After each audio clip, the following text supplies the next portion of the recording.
So I've had some questions recently dealing with spirituality and astrology, or how to transcend one's karma.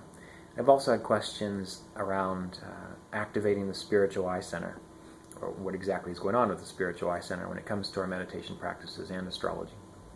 So it's been an interesting batch of questions. And one of the things I'd like to just touch upon briefly is that the activation of the spiritual eye center can be done over time, can be done easily, but again, it takes patience and it takes practice. And one of the best ways that you can do that is simply to bring your awareness to this area, the space between the eyebrows, the forehead, the frontal lobes of the brain, while you're meditating. And as you are meditating, one thing that you can do is imagine that you are breathing through this area. So keeping your attention here as though you're breathing through the area. So as you inhale and inhale, you feel the breath through your nostrils and what that feels like. Now just imagine that that breath is coming in through the spiritual eye center and flowing out. Some people have difficulty with this. Some people feel a lot of tension in their spiritual eye, or a lot of inertia, which is why they usually fall asleep whenever they meditate, or they don't experience very clear states during meditation. So learning to activate and learning to attune to and awaken the spiritual eye center is very helpful for you for a couple of reasons. Number one, as I mentioned, it helps you meditate better. Number two, it'll make you happier, more optimistic, more creative, make you more of a positive thinker.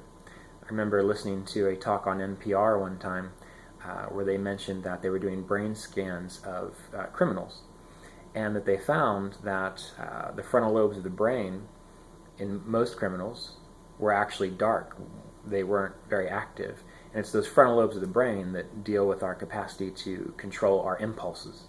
So this is one of the reasons why yogis so vehemently talk about the spiritual eye center. Because discipline and being able to control your impulses and your cravings and your desire is very important on the spiritual path. It helps you to rise above them. So number one, when you meditate, bring your awareness to the spiritual eye center. Just hold it there. You don't have to do anything special. Just holding your awareness at that point can help. If you want to do a little bit more, imagine that you are breathing through this space. And what you'll find is it'll make you more alert during meditation. You'll find that the more you do it throughout the day, you'll be less driven by your karmas. You'll be less driven by your cravings and your desires, because that's what your karmas are. And a lot of people, they think about astrology in the sense that there are these planetary energies bombarding us and pushing us in certain directions. And that's true to a degree. But what they sometimes fail to acknowledge is that we do have a choice in this matter. For example, if you have a strong Mars and he causes you to be aggressive or angry or abusive to yourself or other people, well, if you can get a hold of yourself and you can be aware that that's a conscious, you can make that a conscious, you can be aware of that force within your life. Then when it comes about, you're aware of it. You think, okay, I'm going to be a jerk here, or I'm going to do something that's not quite right, or I'm angry. Now, the more you've meditated, the more that you've worked on the spiritual eye center, well, you can decide, do I really want to do that? And then it's more of a conscious energy. So what we find is that the more you develop the spiritual eye center, the less you are pushed in certain directions. And we have to admit that most of the things we experience in life are the result of us just letting things happen. We're on autopilot, essentially. And whether you're depressed or angry or anxious, you get in that state because either you allow people into your life that stimulate it, so again, not having boundaries to choose new individuals in your life,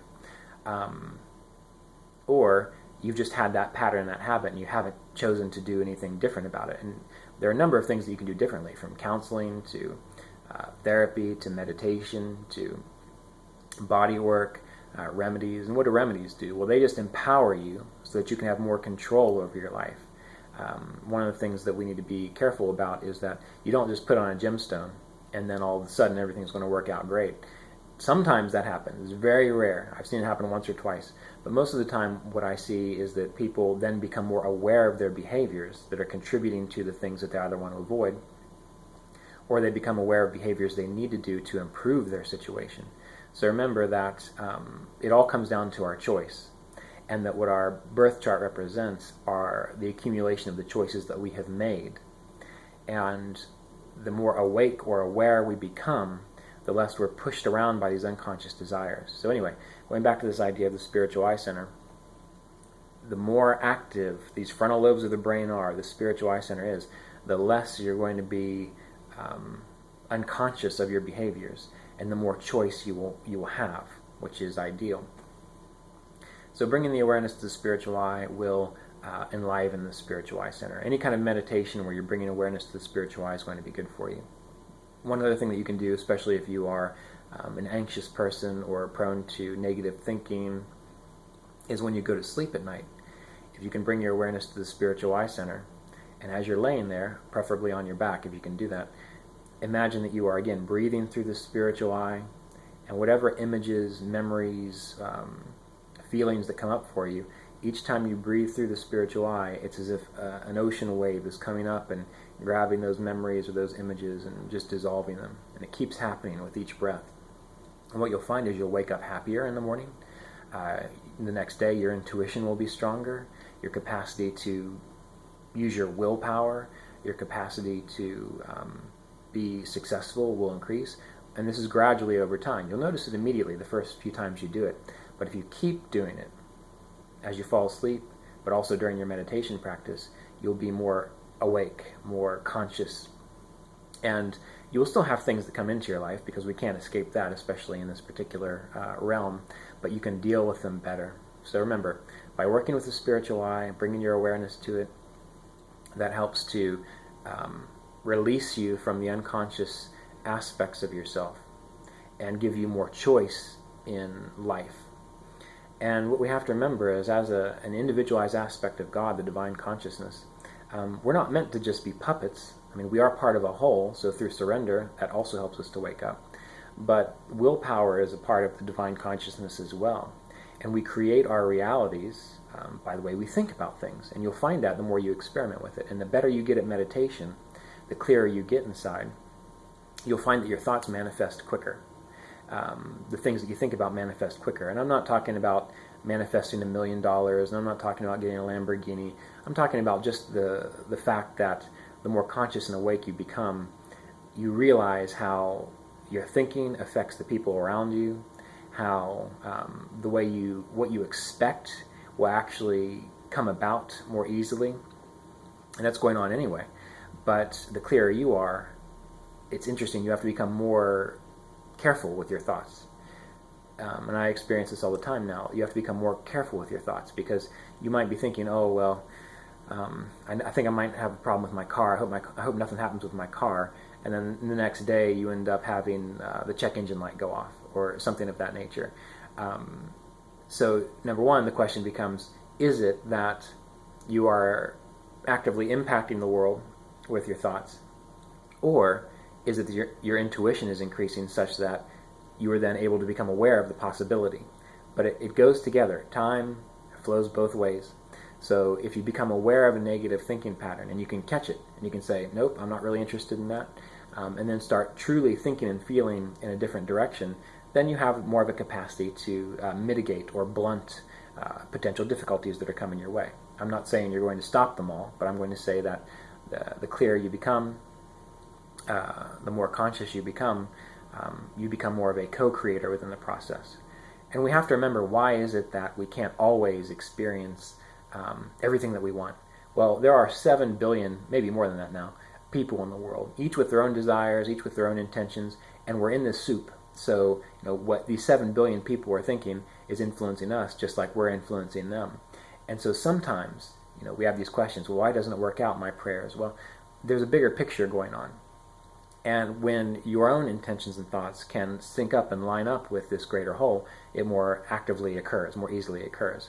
But sometimes you may be going against the tides, or you may be going to get upstream, trying to swim upstream. So the key here isn't to imagine that you're going to have a magical life and live in fantasy land. The key here is to realize that your thoughts and your actions and this clarity of consciousness indicated by the spiritual eye center directly impacts the whole. It's not going to make everything work out perfectly, but the more conscious you become, the better of a influence you become on the whole, as well as yourself. So this allows us to rise above some of these karmas, because again, our karmas, the things we experience, are almost always the result of our choices, our actions, and our behaviors, which is reflected in the birth chart. And the birth chart is those forces that have accumulated up to the point that we're born, which means that from the point that we're born until now, we have the capacity to make different choices, which is why if we died now and came back, the choices we made in between birth and death this time around will impact our next incarnation. So always remember that. Your present thoughts are what influence the future. Present thoughts and actions. Your past thoughts and actions are what are influencing the present. So if you don't like what's going on in the present, clear out your consciousness, focus on the spiritual eye, develop more willpower, more capacity to see other choices, other options. And then in the present, start making new thoughts, new choices, even if it feels fake, even if you think, oh, that's impossible. The reason it feels impossible is because you're locked into your old karmas. You have to let go of those, and you have to quit looking at them. Let them exhaust themselves. They're still going to be there, but let them exhaust themselves. And in time, as the strength of your present thoughts, actions, and desires becomes stronger than your past, then your future becomes different. And this all results from focusing on the spiritual eye center, your capacity for intuition, for positive thinking, your capacity to not be inert and dull and caught up in tamas or unconsciousness, and meditation, intention, surrender, letting the bigger picture help out as well, because there's more than you than just your mind and your personality. So if you have that intention that you are doing things to be clear, well, let the rest of the world, let the rest of your consciousness reflect that and help you in a way.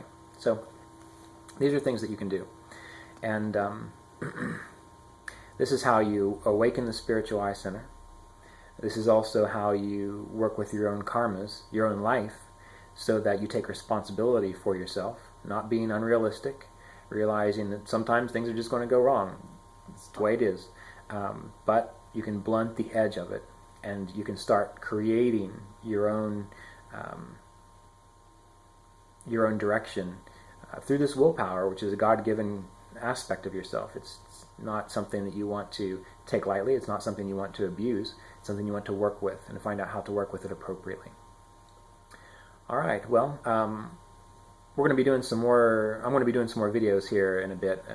I'm just about done with the Art and Science of Vedic Astrology 2. I know I've been saying that for a while, but I'm at the very final edit. I'm going to have the next proof in the next 2 weeks, and then I'm going to publish it, which will allow me to get back to some videos. So the next set of videos will probably be the effects of the houses. So in Brihat Parashara Hora Shastra, there's a chapter on the effects of each house. So I'm going to focus on that. And after that, I might go into house lords in each house. That's actually covered in the Art and Science of Vedic Astrology too, so it'll just be a reiteration of that. And I also have on the agenda to focus on the nakshatras. So stay tuned. Follow the channel, Ryan's Vedic Astrology, the YouTube channel Ryan's Vedic Astrology, and you'll stay up to date on all this. So be well, and we'll be in touch soon. Thanks.